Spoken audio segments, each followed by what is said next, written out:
नमस्कार मित्रांनो, मी गणेश निकम. राज्यातील शेतकऱ्यांसाठी एक आनंदाची बातमी. राज्यातील शेतकऱ्यांच्या खात्यामध्ये कापूस सोयाबीन अनुदानाची रक्कम ही जमा होणार आहे. तर आपण या ठिकाणी बघू शकता की कापूस सोयाबीन उत्पादक शेतकऱ्यांसाठी आनंदाची बातमी. आज ज्या बी शेतकऱ्यांची KYC झालेली आहे त्या शेतकऱ्यांच्या खात्यामध्ये आजपासून ही अनुदानाची रक्कम जमा होणार आहे. आपण स्क्रीनवरती बघू शकता की महाराष्ट्र शासनाच्या ट्विटर हँडलवरून या ठिकाणी माहिती देण्यात आलेली आहे का 2023च्या खरीप हंगामातील कापूस सोयाबीन उत्पादक शेतकऱ्यांना अनुदान वितरणाचा शुभारंभ राज्याचे मुख्यमंत्री एकनाथ शिंदे तसेच दोन्ही उपमुख्यमंत्री अजित पवार तसेच देवेंद्र फडणवीस यांच्या हस्ते करण्यात आलेलं आहे. या ठिकाणी बघू शकता की हे अनुदान ऑनलाईन पद्धतीने शेतकऱ्यांच्या खात्यामध्ये जमा करण्यात असून पहिल्या टप्प्यात एकूण 50,50,000 शेतकऱ्यांच्या खात्यामध्ये जवळपास 2,398 कोटी रुपये हे जमा करण्यात येणार आहे.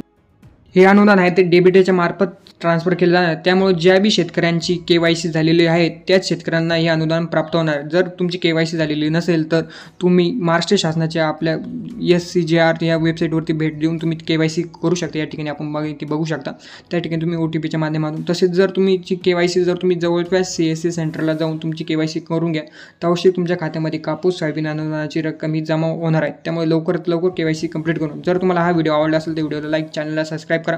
चला पुन्हा भेटूया अशीच महत्त्वपूर्ण माहिती. जय हिंद, जय महाराष्ट्र.